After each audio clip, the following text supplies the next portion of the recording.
की डेट में आपको ये जरूर बताना चाहूंगा कि ये एक पीपल फ्रेंडली स्टेप है। हम कन्फ्रंटेशन किसी के साथ भी नहीं चाहते। हम सोचते हैं कि ये लोगों की बहबूदी के लिए है और इस स्टेप को जितनी जल्दी हो सके उतनी जल्दी हम लें।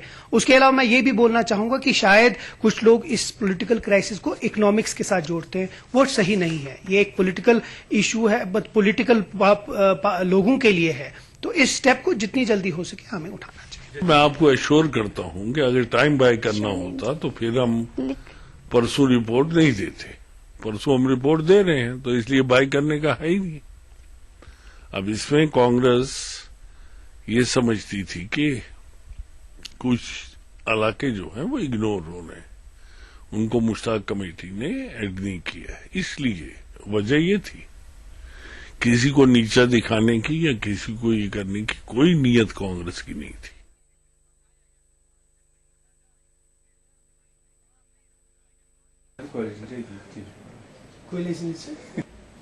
कारण तो होता है इसको ना करें। All the more reasons for me. He is nowhere. He cannot come after 6 years. हाँ, थोड़ी याद कर। कारण तो होता है इसको ना करें। All the more reasons for me.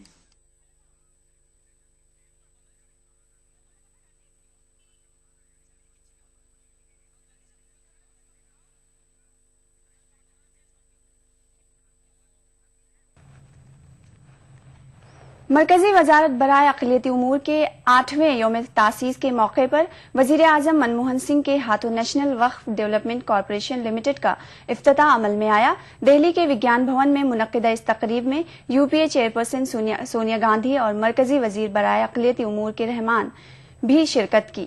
तकरीब में वजीर आजम के खिताब के बाद एक शख्स की जानिब से हुकूमत के 15 नुकाती प्रोग्राम से मुताल्लिक सवालात पर सिक्योरिटी दस्ते ने उसे बाहर कर दिया।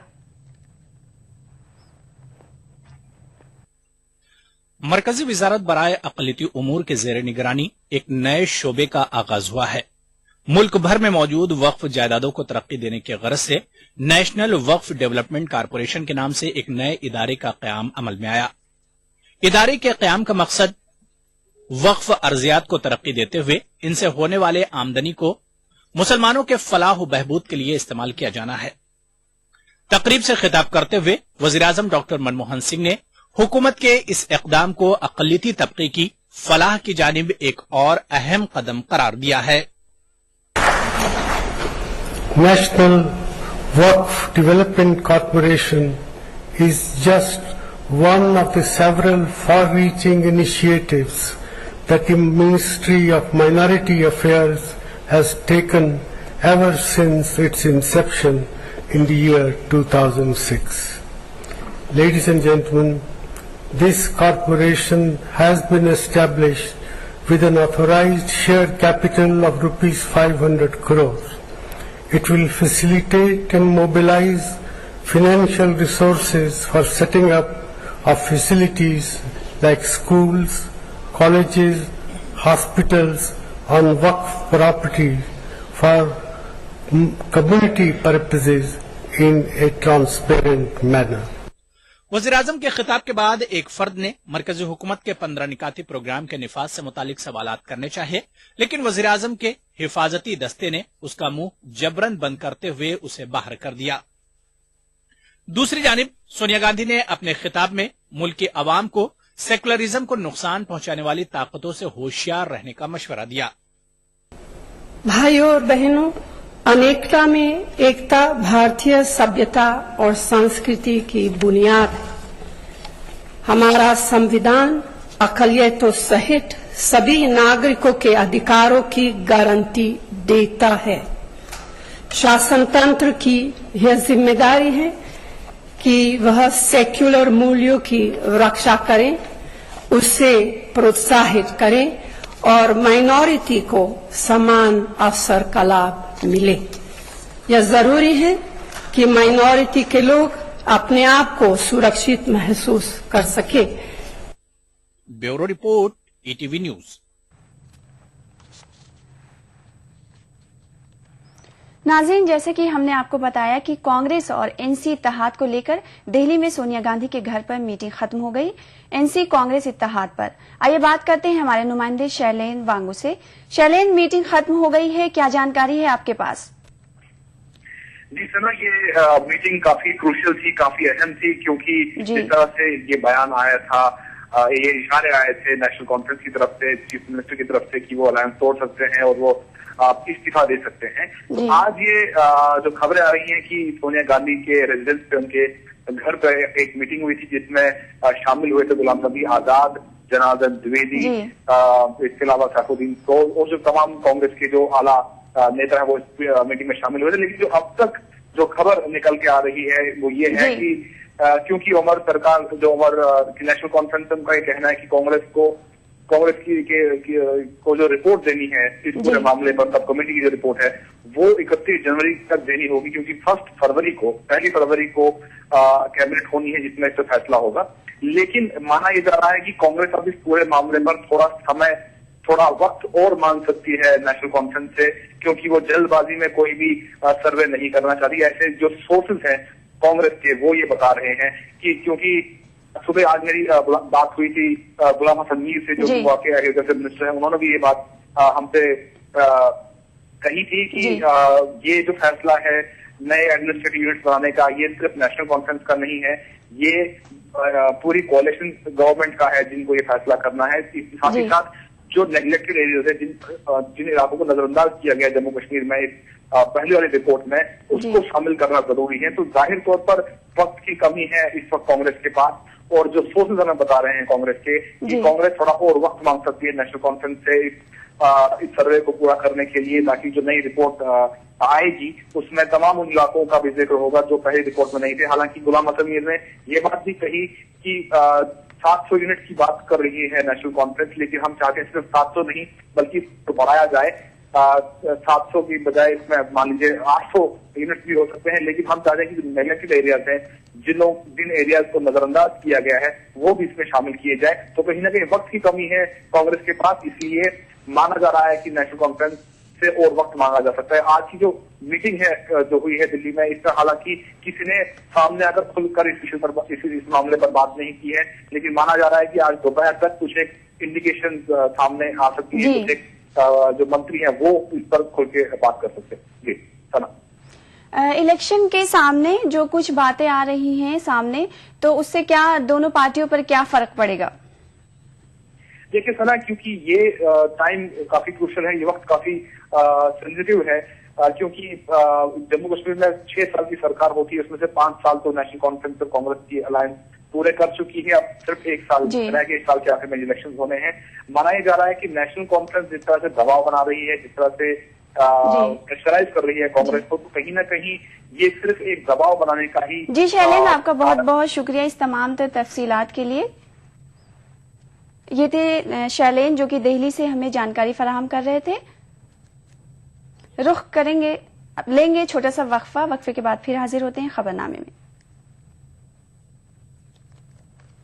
अपनाइए मिला स्किन क्रीम। इसको सिर्फ रात में इस्तेमाल करने से आपको मिले फेस प्रॉब्लम से आजादी। अब फेस प्रॉब्लम को कहिए बाय बाय। एली फार्मास्यूटिकल्स द्वारा। अस्पताल फोन लगा, डॉक्टर साहब को खबर तो कर दे।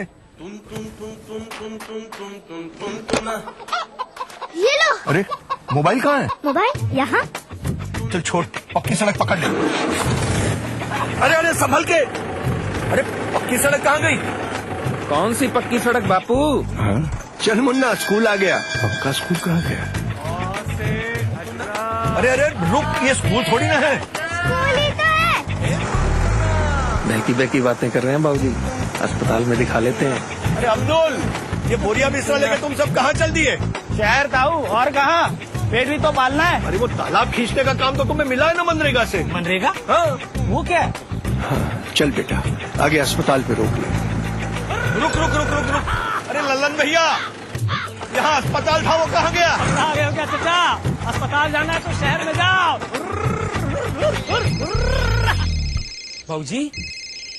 बाबूजी चलना नहीं क्या अस्पताल?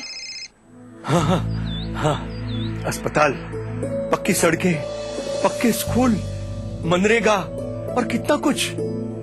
इन 10 साल में जिंदगी कितनी बदल गई है और ये सब जिंदगी का हिस्सा बन गया है, जैसे सदियों से सब कुछ ऐसा ही था। भारत निर्माण का यही प्रमाण। जन जन को छुआ, जन जीवन बदला।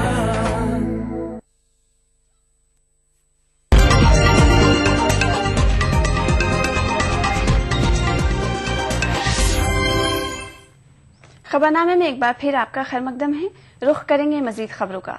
नेशनल वक्फ डेवलपमेंट कॉरपोरेशन के इफ्तिताही तकरीब में वजीर आजम से मिलने की दरख्वास्त करते हुए एक शख्स ने अपनी आवाज बुलंद की थी, लेकिन इस शख्स को सिक्योरिटी एहलकारों ने मुंह बंद करते हुए तकरीब के बाहर कर दिया। आइए सुनते हैं ये शख्स क्या कहना चाह रहा था।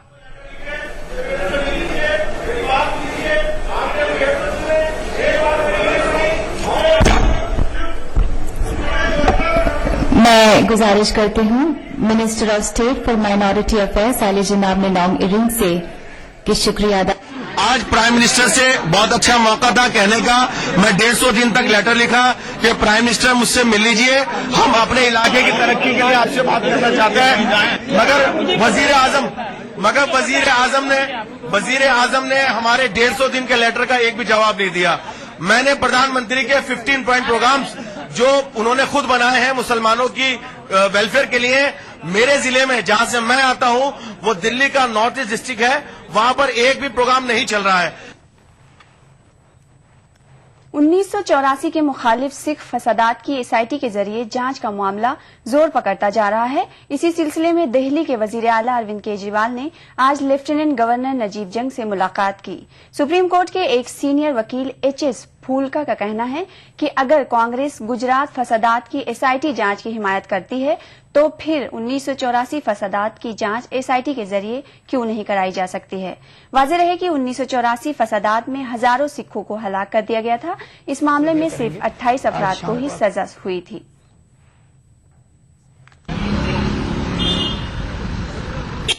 मैंने इस बारे में बात की और वो इसके लिए काफ़ी पॉजिटिव हैं और एसआईटी के गठन का मामला और उसके क्या टर्म्स ऑफ रेफरेंस होंगे ये अब अगली कैबिनेट मीटिंग में हम करेंगे। देखिए जी, एसआईटी की मांग तो ये शुरू से ही चल रही है। जैसे कि गुजरात के केस में एसआईटी बढ़ाई और जो केस पुलिस ने क्लोज कर दिए थे वो एसआईटी ने फिर री इन्वेस्टिगेट किए और उनमें पाया कि ये एविडेंस है और उसमें दोबारा फिर मुकदमे चले और कुछ लोगों को सजा हुई।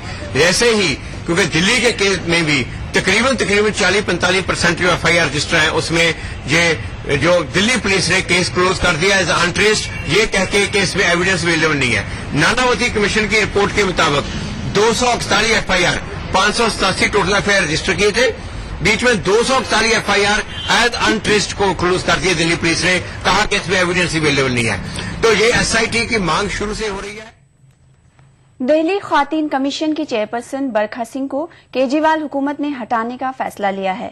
बताया जाता है कि दिल्ली हुकूमत ने बरखा सिंह को ओहदे से हटाने के लिए लेफ्टिनेंट गवर्नर से सिफारिश की है। केजरीवाल हुकूमत ने दिल्ली ख्वातीन कमीशन की नई चेयरपर्सन के लिए मुसन्निफा मैतरी पुष्पा का नाम लेफ्टिनेंट गवर्नर नजीब जंग के पास भेजा है। वाज़ेह रहे कि खिड़की एक्सटेंशन मामले के बाद दिल्ली के वजीर कानून सोमनाथ भाटी से बरखा सिंह के रिश्तों में तलखी आ गई। हटाया आज चूंकि मैंने सोमनाथ भारती को, ये अपने आप को एक आम आदमी कहते हैं और आम आदमी समझ के वो औरतें मेरे पास कंप्लेन लेके आई हैं, तो महिला आयोग के अध्यक्ष का क्या कर्तव्य बनता है? वो यही अपना कर्तव्य करेगी ना। मैंने वही काम किया है।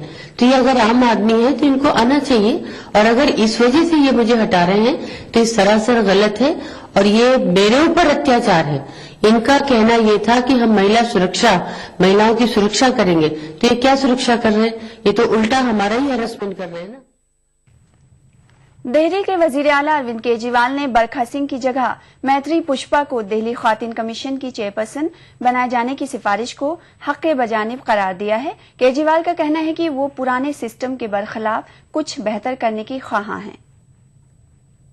पुष्पा जी तो बहुत अच्छी हैं, बहुत फेमस साहित्यकार हैं। ये अभी तक इसके अंदर पार्टीबाजी चला करती थी। जो पार्टी होती थी वो अपने उसको चेयरमैन बना देती थी। हम इस प्रथा को तोड़ना चाहते हैं। जैसे दिल्ली लेकिन उनका यूनिवर्सिटी के 28 कॉलेजेस हैं, पहले उसमें सारे कांग्रेसी भरे हुए थे। हमने वो प्रथा बदल के हम भी अपने आम आदमी पार्टी के ला सकते थे, हमने प्रथा बदल के हम एकेडमिशियंस को ला रहे हैं, एजुकेशनिस्ट को ला रहे हैं। इसके अंदर भी मैत्री पुष्पा जी एक ऐसा नाम है जिसको सारे देश को। दिल्ली खातिन कमीशन की चेयरपर्सन बरखा सिंह को ओहदे से हटाने की खबरों पर तबसरा करते हुए कांग्रेस तर्जुमान शोभा ओझा ने कहा है कि आम आदमी पार्टी अपने इख्तिदार से भटक रही है। दिल्ली महिला आयोग ने तो पूरा सोमनाथ भारती जी का इशू उठाया ही है और उसके लिए अभी मैं देख रही थी कि उनको महिला आयोग के अध्यक्ष को हटाने की मुहिम चालू कर दी है आपने। तो मैं समझती हूं कि जो महिला आयोग का कर्तव्य था वो कर्तव्य उसने किया है और ऐसी कोई भी मुहिम पुनः एक प्रश्न चिन्ह आप पार्टी पे लगा देगी कि वो जो मूल्यों की बात करते थे उससे कहीं भटक गए। डीएमके सरबराह करुणानिधि ने अपने बड़े फर्जंद अलागिरी के मुबैना धमकी के बाद वजीर आजम मनमोहन सिंह को एक खत लिखा है। अपने खत में करुणानिधि ने अपने छोटे फर्जंद स्टॉलिन को मुनासिब सिक्योरिटी फराहम करने की ख्वाहिश की है। जराया का कहना है कि डीएमके सरबराह को रियासती पुलिस पर भरोसा नहीं है। वाज़ेह रहे कि कल करुणानिधि ने ये कहा कि सनसनी फैला दी थी कि अपने बड़े फर्जंद ने धमकी आमेज अंदाज में ये कहा था कि उनके फर्जंद स्टॉलिन की 3 माह के अंदर मौत वाक़ई हो जाएगी। खबरनामे में वक्त है फिलहाल एक छोटे से वक्फे का, जल्द हाजिर होते हैं। कानपुर से हैं। अच्छा, और हम लोग इलाहाबाद से। तब तो आप हमारे करीब के निकले। Match made in heaven. Yes. अरे बेटी, तुमने तो अभी एमफिल कर ली, तो अब थोड़ा रिलैक्स करो, शादी वादी करके अब एंजॉय करो। हाँ? शादी तो जरूर होगी, पर अब इसे नाम बदलने की जल्दी पड़ी है। कहनाज से डॉक्टर कहनाज बनना है। पीएचडी पूरी करनी है इसे। वजारत बराए अकलियती उमूर हुकूमत हिंद की जानिब से अकलियती तबके के जरूरतमंद और होनहार बच्चों को आला तालीम मुकम्मल करने में उनकी मदद के लिए खुसूसी इमदादी ग्रांट फराहम करता है।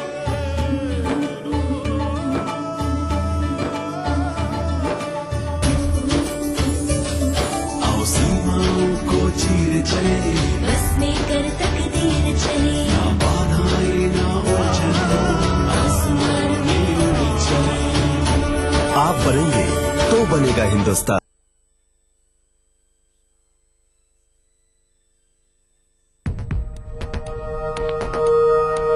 एक मुट्ठी भर जीने की आरज़ू, तब्दीली की चुटकी भर जुस्तजू, रोजमर्रा के मसाइल की ढेर सारी बेकरारियां, खाली पतीले में पकती घर भर की भूख, तारीखियों से लड़ इकट्ठा की हुई चुटकी भर धूप। जमहूरियत का अजीम त्योहार फिर से आया है। क्या हो आपका फैसला, बताएंगे मुल्क के भरोसेमंद सहाफी त्रिदीप रमन। वोट करेगा इंडिया।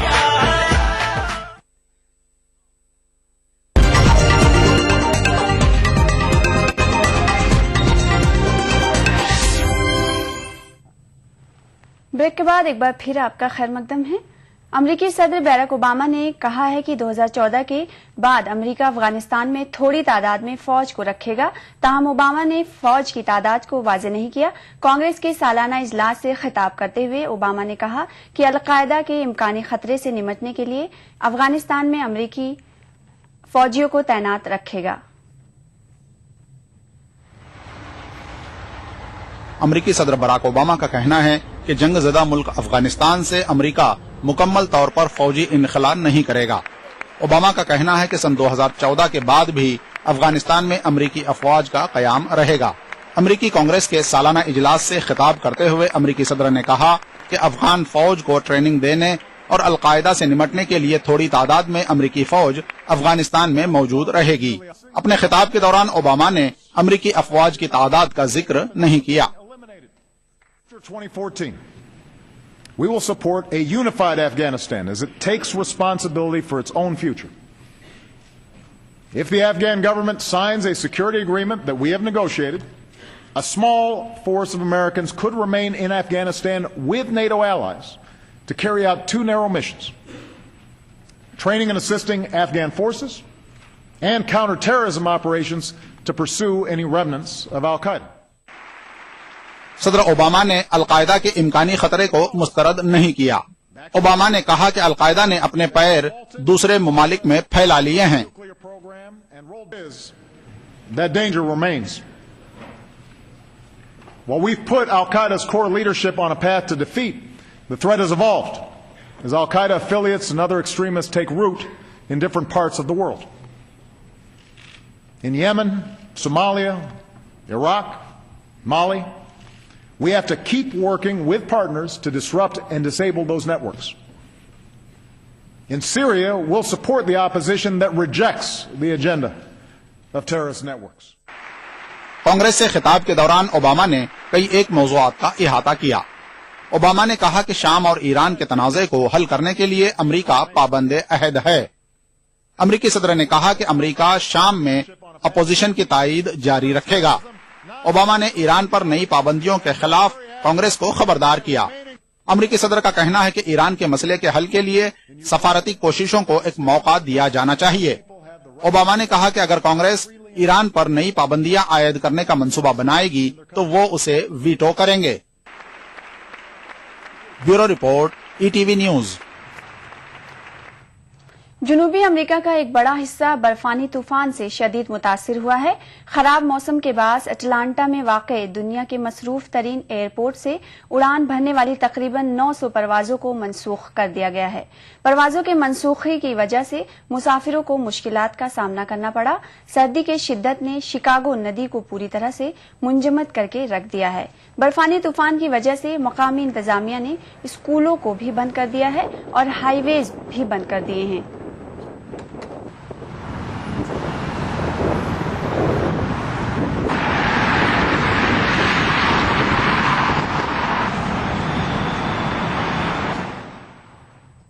अक़वाम मुत्तहिदा सलामती कौंसिल ने यूरोपीय यूनियन की अफवाज को शोरी ज़दा मुल्क वस्ता अफ्रीकी जमहूरिया रवाना करने का इख्तियार दे दिया है। यूरोपीय यूनियन की अफवाज वस्ता अफ्रीकी जमहूरिया में पहले से इंतहा पसंदों की सरकोबी कर रही है। फ्रांसीसी और अफ्रीकी यूनियन फोर्सेस के साथ ताउन करेगी। सलामती कौंसिल ने इंसानी हुकूक के खिलाफ वर्जी करने वालों और अमन के लिए खतरा बनने वालों पर इक्तिसादी पाबंदियां आयद करने का भी फैसला किया है। फ्रांसीसी सिफारतकार के मुताबिक यूरोपीय यूनियन की अफवाज को वस्ती अफ्रीकी जमहूरिया के दारुल हुकूमत बैंगवी के एयरपोर्ट के तहफ्फुज के लिए तैनात किया जाएगा।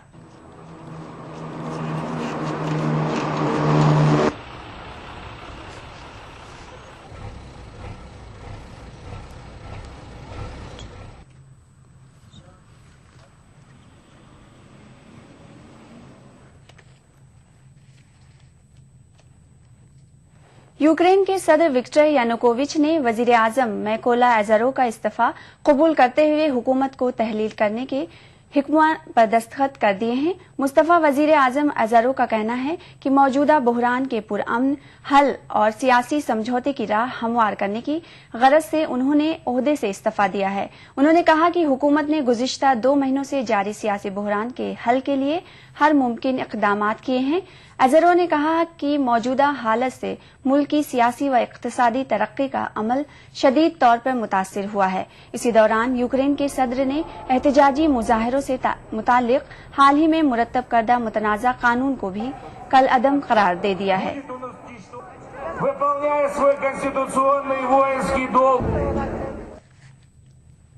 मिस्र के माजूल सदर मोर्सी के खिलाफ जेल से फरारी के मुकदमे की समाअत हुई।